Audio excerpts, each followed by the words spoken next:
안녕하세요, 오렌지쌤입니다. 이번 시간에는 대단원 두 번째 원자의 세계 들어가 보도록 하겠습니다. 자, 여러분, 원자의 세계 단원에서는요, 우리가 세상을 이루고 있는 가장 기본적인 작은 단위인 원자를 어떤 식으로 발견했는가, 그리고 그 원자의 모형이 어떻게 발전해 나갔는지, 그거에 대해서 알아보도록 할 겁니다. 여러분, 프린트해 보시면 맨 처음에 네모 박스가 있는데요. 박스 표에 보시면 몇 가지 모형들이 그려져 있을 거예요. 이 모형의 흐름을 알고 내가 이 모형이 어떻게 발견됐는지 설명할 수 있다라면 이 내용의 절반은 하신 거라고 보시면 됩니다. 자, 요 모형 첫 번째부터 흘러가기보다는 우리가 어떻게 진행이 되어 왔는지 알아보기 위해서 고대 그리스로 가보겠습니다. 고대 그리스 하면 여러분 어떤 게 떠오르세요?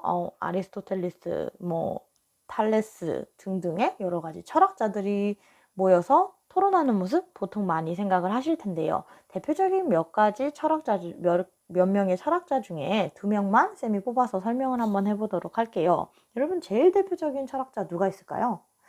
그렇죠. 과학자라면 알아야 될 아리스토텔레스. 그쵸? 또 다른 사람 중에 누가 있었냐면 데모크리토스라고 있었어요. 이 과학자들의 공통적인 질문이 무엇이었느냐, 고민사항이 무엇이었느냐, 바로 세상을 이루고 있는 물질의 근원이 무엇이냐라는 점이에요. 아리스토텔레스는 뭐라고 했냐면요. 여러분들 잘 아실 겁니다. 사원소설이라고 해서요. 물, 불, 바람, 흙, 이 네 가지 원소가 조합이 돼서 세상의 여러 가지 물질들을 구성을 한다라는 거고요. 이 물, 불, 바람, 흙 어디서 많이 들어보셨죠? 영화나 애니메이션 손에도 상당히 많이 쓰일 만큼 보편적인 개념 중에 하나였고요. 고대에서는 이게 상당히 영향을 많이 받습니다. 데모크리토스는 어떤 사람이냐? 여러분 잘 모르실 테지만 이 사람이 주장했던 게 상당히 대박이에요. 그 고대에 뭐라고 얘기를 하느냐? 원자설을 주장을 합니다.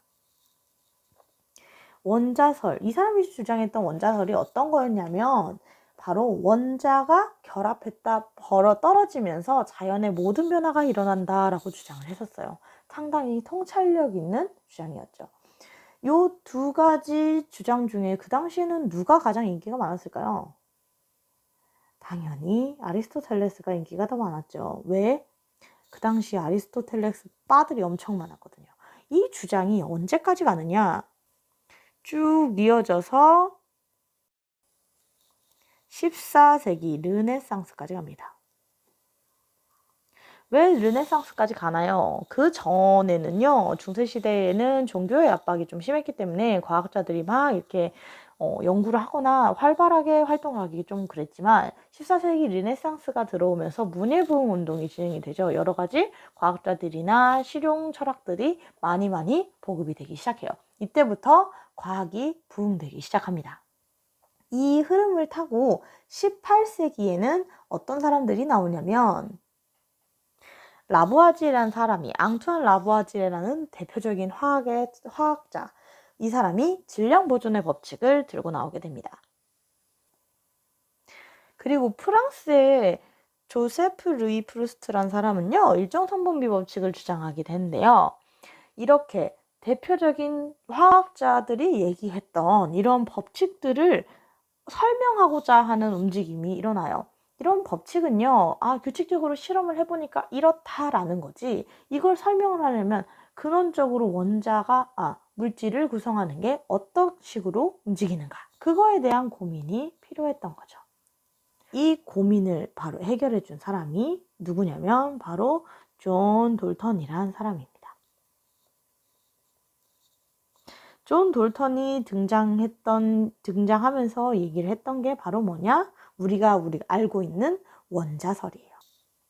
존 돌턴이 주장했던 원자설은요, 기본 베이스가 이거예요. 물질이 더 이상 쪼개질 수 없는 가장 작은 단위, 즉 원자로 이루어져 있다.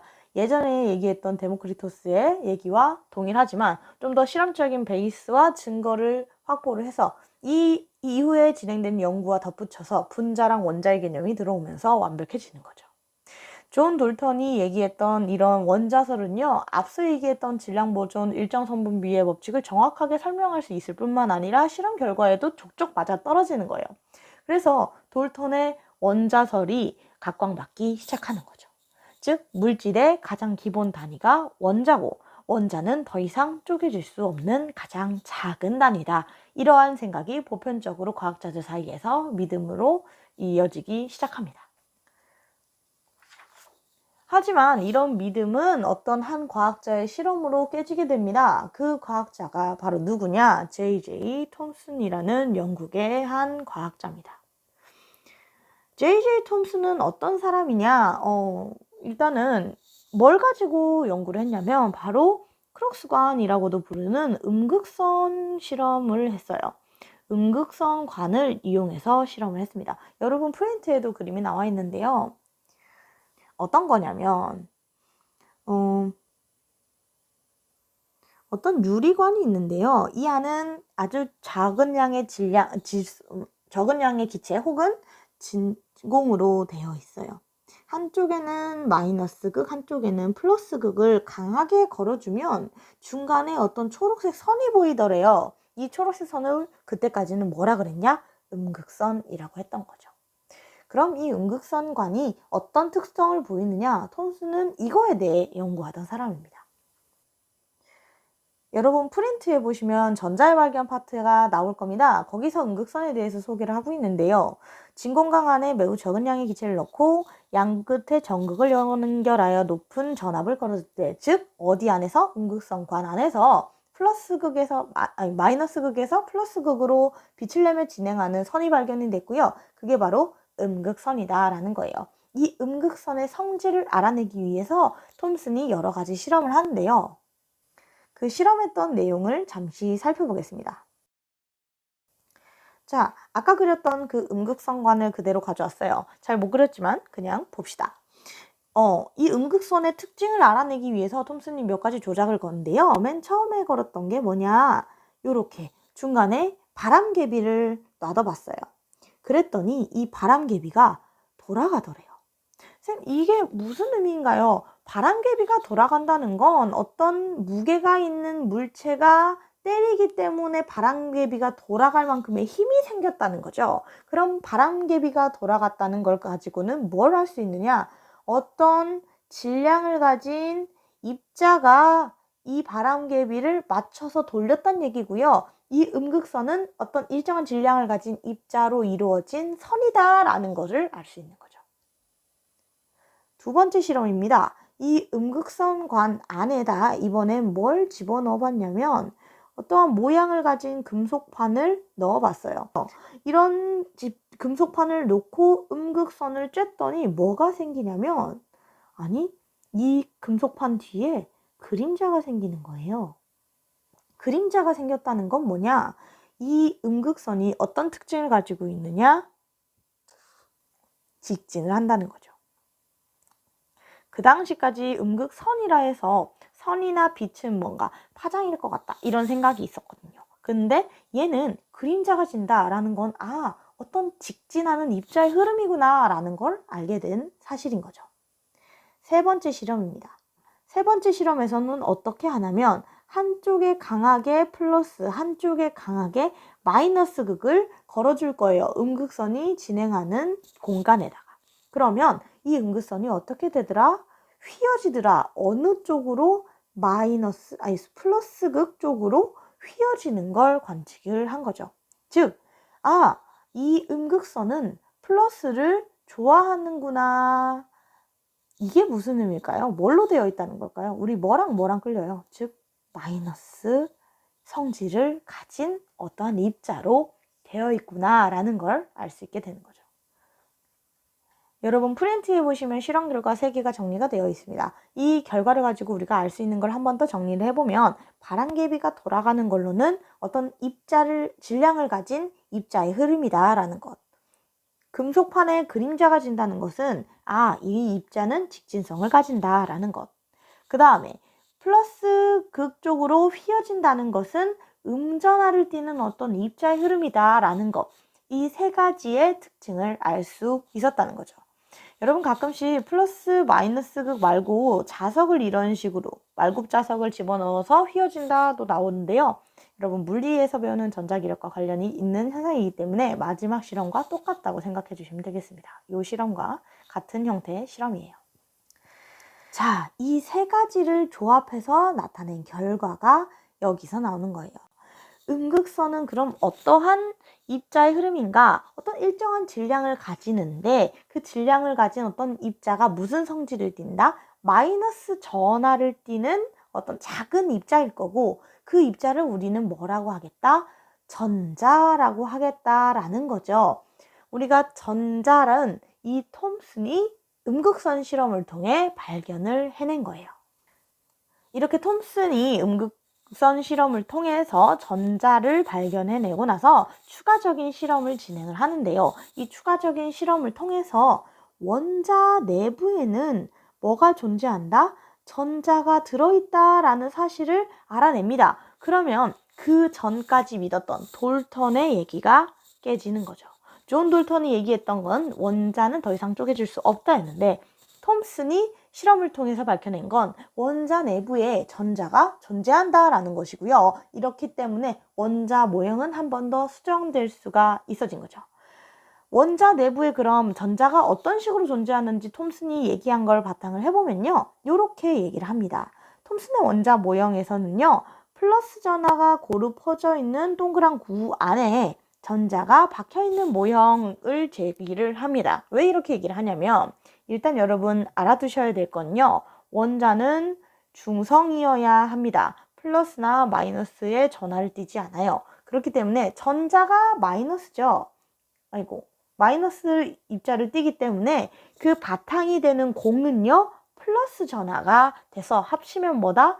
중성이 될 거다라고 주장을 했고요. 이런 모형을 우리가 푸딩 모형이라고도 하는데요. 여러분이 생각하는 푸딩은 아마 요런 푸딩일 거예요. 그쵸? 잘 못 그리지만 요런 푸딩 말고요. 이 사람 영국 사람이라 그랬죠. 톰슨. 톰슨이 거주하고 있는 영국에서는요. 푸딩은 좀 다른 음식을 얘기를 합니다. 빵이나 어떠한 반죽을 통해서 안에 여러 가지 재료를 넣고 굳힌 걸 대부분 푸딩이라 하고요. 여기서 얘기하는 톰슨의 푸딩은 건포도 푸딩과 굉장히 유사한 형태라서 푸딩 모형이라고 우리가 톰슨의 원자 모형을 얘기도 합니다. 이 푸딩 모형의 특징은요. 베이스가 플러스 전하로 이루어져 있는 공속액, 즉 바탕이 크게 플러스인 거예요. 그 안에 작은 전자들이 콕콕콕콕콕 건포도처럼 박혀있는 형태를 띠고요. 전체적인 질량의 분포는 고르게 퍼져 있다라는 거 알아두시면 되겠습니다. 질량이 어떻다? 고르게 퍼져 있다라고 생각을 해주시면 되겠습니다. 자, J.J. 톰슨이 전자를 발견해냄으로써 원자 모형이 바뀌게 됐는데요. 톰슨은요, 이걸 가지고 1906년에 노벨 물리학상을 수상을 합니다. 이렇게 유명해진 톰슨 같은 경우는 계속 물리학 교수를 하면서 돌아다니는데요. 그러면서 본인이 키웠던 제자 중에 가장 유명한 사람이 누구냐? 바로 러더퍼드예요. 러더퍼드는 캐번디시 대학에서 톰슨이 재직을 했을 때 가르쳤던 제자 중에 한 명이고요. 이 러더퍼드는요, 성격이 어떠냐? 악어 같다라고 표현을 할 정도로 하나를 물면 놓지 않습니다. 꾸준히 계속 연구하는 사람 중에 한 명이었어요. 이 러더퍼드의 연구를 도와줬던 사람이 누구냐면 바로 한스 가이거라는 조수예요. 이 조수랑 러더퍼드가 하고자 했던 실험이 바로 무엇이냐? 톰슨의 모형이 진짜로 맞는지 알아보기 위해서 알파 입자 산란 실험이란 걸 진행을 합니다.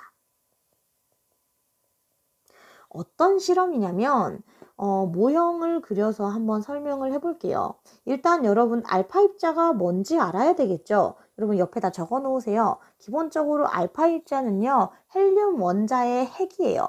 그런데 그 당시에는 그걸 몰랐고요. 기본적으로는 강한 플러스를 띠고 있는 입자고 게다가 무겁다라고 생각을 했어요. 이 두 가지 특징을 기억해주고 알파 입자 산란 실험을 진행했다는 거 한번 가정을 해볼게요. 플러스 전하를 띠고 무거운 알파 입자를요. 어떻게 했냐면 이분들이 구상했던 모형을 간단하게 그려보면요. 여러분들은 프린트에 나와 있습니다. 알파 입자를 쏠 수 있는 어떤 기계 장치가 있다고 생각을 해볼게요. 그리고 이 알파 입자를 어디다 쏠 거냐면 어떤 금박지에다가 쏠 거예요. 아주 얇습니다. 그리고 이 금박지 주변에는 이렇게 원형으로 둘러쳐져 있는데요. 이 둘러쳐져 있는 게 어떤 역할을 하냐? 알파 입자가 뿅뿅뿅뿅뿅뿅 하고 발사가 되잖아요. 그럼 이 금박에 맞춰서 튕기든 통과를 하든 알파 입자가 어디 가서 찍히는지 알 수 있는 그런 막이라고 생각을 해주시면 돼요. 예를 들어 알파 입자가 여기 가서 찍혔다 그럼 여기에 표시가 나는 거죠. 아, 이런 곳을 그런 실험을 구상을 했구나 라고 생각을 해주시면 되고요. 알파 입자 산란 실험을 그러면 통해서 톰슨의 모형을 예측했다고 했잖아요. 톰슨의 모형 다시 한번 생각해 볼게요. 전체적으로 플러스에 고르게 질량이 퍼져 있고 중간중간에 마이너스인 전하를 띠고 있는 알파 입자가 있고요. 그 원자, 금 원자가 이런 식으로 생겼다면 알파 입자를 통과시켰을 땐 어떤 게 되느냐? 알파 입자는 무겁고 플러스라고 했었죠. 게다가 이 알파 입자를 발사시키는 이 기계가 빠르게 발사를 시키기 때문에 질량이 큰 플러스 입자가 그대로 직진을 할 거라고 러더퍼드는 생각을 했대요. 왜? 톰슨 모형이 맞다면 이 고르게 퍼져 있는 질량은 알파 입자보다 질량이 작고요. 그렇고 플러스가 고르 퍼져 있기 때문에 얘가 그대로 직진하거나 살짝 휘는 정도지 거의 경로에 영향을 못 줄 것이다 라고 생각을 했대요. 그러면 이 알파 입자 산란 실험에서 알파 입자는 어디에서 발견이 되어야 되냐면 금박의 금 원자를 다 뚫고 여기 금 뒤에서만 알파 입자가 발견이 될 거라고 생각을 한 거죠. 그러나 그러지 않았다는 거예요. 알파 입자 산란 실험을 러더포드가 몇 년간 진행하냐? 대략 2년간 이걸 계속 진행을 해요. 대부분의 알파 입자는요. 금박 뒤에서 발견이 됩니다. 그러나 예상과는 살짝 달라요. 왜? 소수의 알파 입자가 약간 경로가 벗어나게 휘어져 있었어요. 이게 첫 번째, 두 번째입니다. 휘어져 있는 애들이 발견되고요. 대부분의 알파 입자는 금박 뒤에서 발견이 돼요. 여기까지는 톰슨 모형과는 크게 다르지 않은데요. 문제는 바로 이상한 경로에서 발견되는 알파 입자들이에요. 금박과 정반대편에 거의 170도 이상의 각도로 꺾여 있는 이상한 곳에서 알파 입자들이 점점 관측이 되기 시작합니다. 단, 이 아이들은 매우 극소수에 해당을 해요. 쌤 그림 못 그렸는데 여러분 프린트에 있어요. 프린트에 보시면 원자에게 발견해서 여러분들 이렇게 그림이 나타난 걸 확인할 수 있습니다. 극소수의 알파 입자는 반대편으로 튕겨져 나오고 소수의 입자는 약간 옆으로 휘고요. 대부분의 입자는 거의 휘지 않고 그대로 통과한다. 자, 문제는 어디서 나오냐? 여기서 나오는 거예요.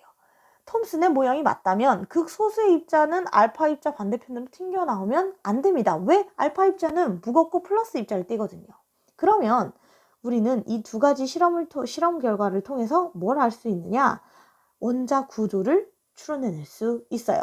대부분의 알파 입자는 휘지 않고 뒤로 통과했기 때문에 원자 안은 텅 비어 있구나 라는 걸 첫 번째로 추측해낼 수 있고요. 두 번째로 매우 적은 수의 알파 입자가 큰 각도 170도 이상으로 꺾여서 튕겨나온다 라는 건 원자 내부에 밀도가 크다는 건 어떤 걸 얘기하냐?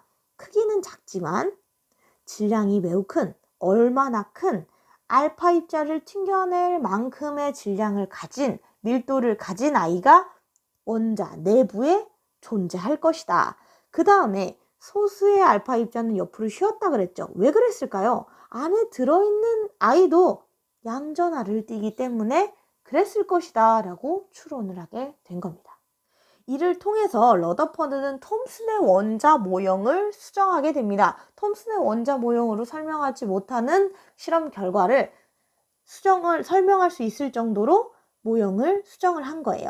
그러면서 원자 중심에는요, 부피가 매우 작고 원자 질량의 대부분을 차지하는, 여기서 포인트, 톰슨의 원자 모형은 전 질량이 고루 퍼져 있다 그랬죠. 그렇지 않고 중간에 매우 밀도가 큰 어떤 무언가가 있을 거고 그 무언가가 플러스 전하를 띠고 있을 거다. 우리는 그걸 무엇이라 한다? 원자 핵이라 하겠다 라는 거죠. 러더퍼드는 무엇을 발견했느냐? 알파 입자 산란을 통해서 원자핵이라는 존재를 발견을 하고요. 전자도 같이 들어있어야 하니까 이 플러스를 띠는 원자핵 주변을 전자가 뱅글뱅글 빠른 속도로 운동하고 있다. 이런 모형을 만들어냅니다. 이 모형의 이름은 우리가 러더퍼드 원자 모형 혹은 행성 모형이라 하는 모형으로 이후에 일컬어지게 됩니다. 그래서 우리가 러더퍼드와 톰슨이 발견했던 원자핵과 전자의 구조를 토대로 우리가 지금의 원자는 어떤 구조를 띠는지 우리가 대략적으로 추론할 수 있다는 겁니다. 원자는요, 플러스 전하를 띠는 원자핵이 원자 중심에 위치하고요. 그 주위는 마이너스 전하를 띠는 전자가 운동하고 있다는 사실. 그리고 사실 여러분들 중간에 설명하진 않았지만 원자핵은요, 다시 중성자와 양성자라는 구조적인 성질을 가지고 있고요. 중성자는 전하가 없습니다. 그러나 양성자는 플러스 전하를 띠고 있고요. 이 두 가지가 뭉쳐있는 게 바로 뭐다? 원자핵이라는 것도 밝혀지게 됩니다. 중성자를 발견한 사람은 최득위라는 사람이고요. 추후에 궁금하시면 찾아보셔도 좋을 것 같아요. 오늘 수업은 여기까지 하도록 하겠습니다. 자, 이번 시간 했던 거 꼭 복습하시고 기억해 두도록 합시다.